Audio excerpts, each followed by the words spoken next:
So alcohols. Alcohols contain the hydroxyl group,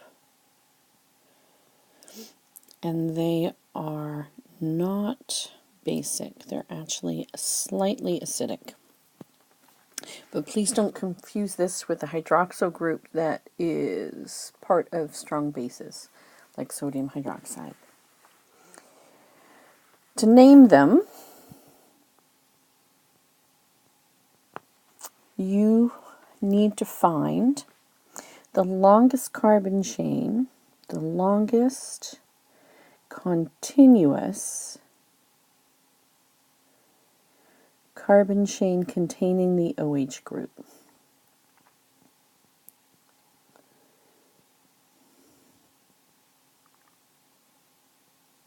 And this is your parent alkane or the root.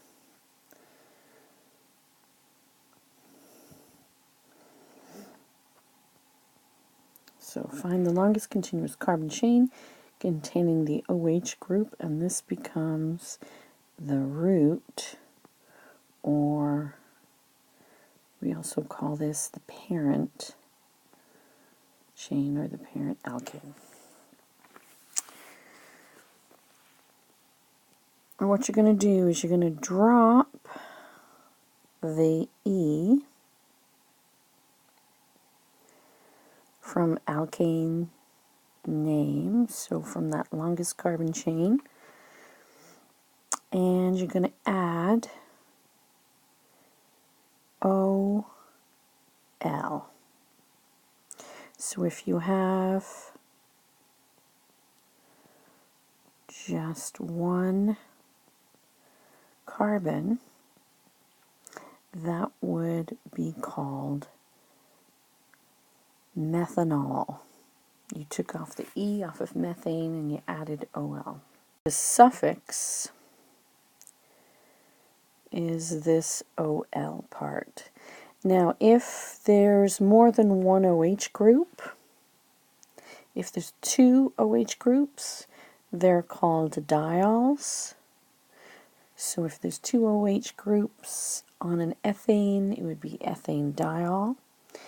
And if there's three OH groups, it's called a triol.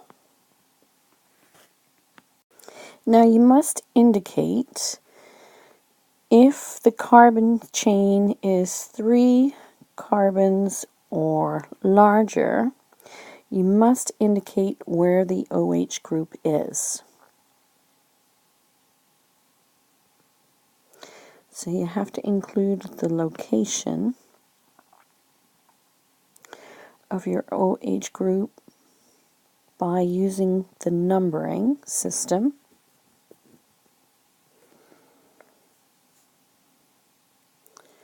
For the carbon it's on.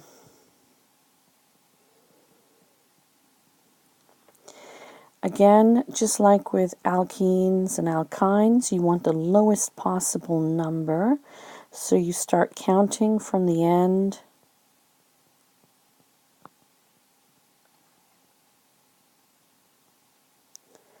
closest to the OH group.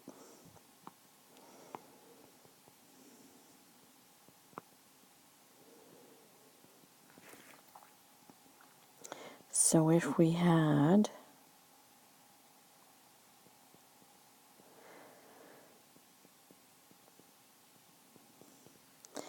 a 4-carbon chain, we would start counting here from the left, because that will give us the number 2 instead of 3. So this would be, this OH group is on carbon number 2. So it's 4 carbons, so it's bute. And then before you put the prefix in, you stick in the number of the carbon where the OH group is found. So it's butane 2-ol. Now this is the newest version of IUPAC naming. You're going to see in some textbooks and in a lot of places online, this would also be called 2-butanol. So up until about 3 years ago, I think in about 2013, they started changing the way they named organic compounds. So this first one is the newly recognized organic name. Now, if there's any side groups, you name them the exact same way that you named them for alkenes and alkynes, alphabetically in order.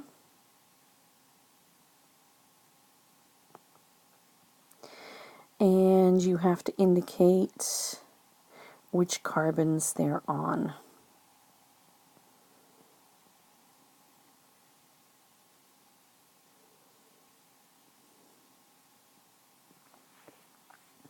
So for instance, if we had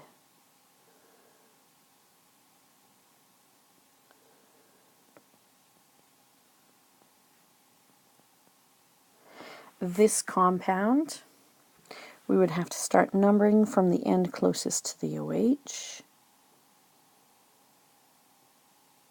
So our longest carbon chain is 5. So this is pentanol.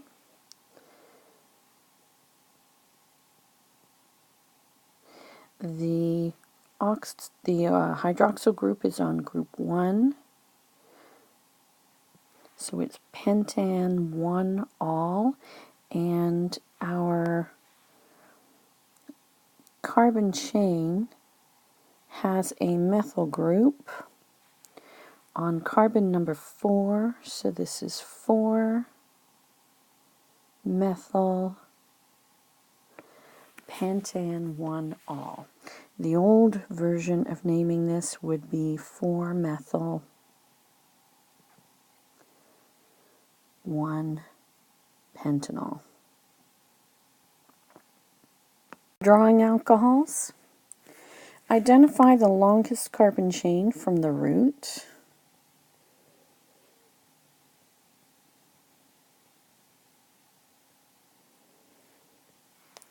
Draw them out connected, and then put in the rest of your carbon bonds.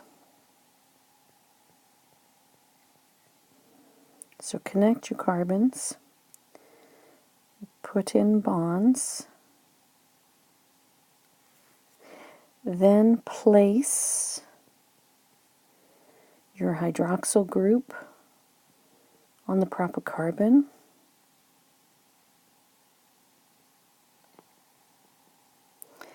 Then place any side groups.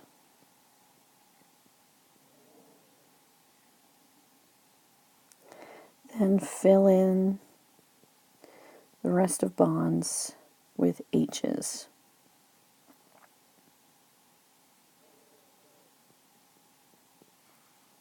So this name tells us here's the root.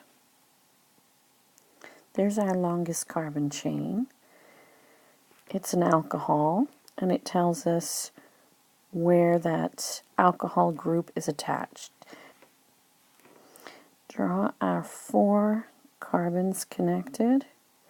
Put in our bonds, so each carbon has 4 bonds. Carbon number 2 has our OH group. It can go here on the bottom or up at the top. And it says that we also have a methyl group, and that methyl group is on carbon 2. Now we're finished, so we add in our hydrogens, and our structural diagram is completely finished, and we haven't missed putting in any H's or any bonds. Now the OH group is a polar covalent bond, right? It's polar covalent bond. Its difference in electronegativity is about 1.4. So it has dipoles.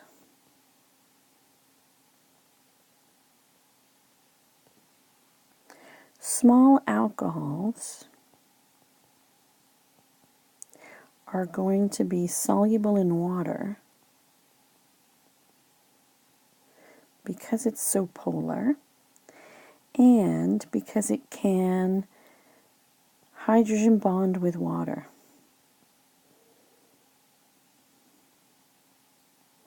Can hydrogen bond with water. The larger carbon chains are not soluble. So that's why longer carbon chains are not as soluble, because the nonpolar portion is bigger than the polar portion. So we have between molecules stronger. So if it's just pure alcohol, we have stronger IMFs, right? We've got London dispersion forces, dipole-dipole, and hydrogen bonding. These intermolecular forces mean that we've got high boiling points. So we've got high boiling points, and they are actually higher than their corresponding alkane chain. So if you've got a 2-carbon alcohol, it's got a higher boiling point than a 2-carbon alkane. Now, the first 12 carbon alcohols are liquids, no gases at all, and all of them are toxic. Now, depending on where the hydroxyl group carbon is attached determines what type of an alcohol it is. So if the carbon that the OH is attached to only one other carbon, it is called a primary alcohol. And we can have a symbol with a 1 with a degree sign. So that's primary. If the carbon that the OH is attached to 2 other carbons, then we say that it's a secondary alcohol with a 2 with a degree symbol. So short form for secondary is a 2 with a degrees. If the carbon that the OH group is attached to is attached to 3 other carbons, we call it a tertiary alcohol. Symbol 3 with a degree symbol. And this comes into play when we're talking about reactions of alcohols.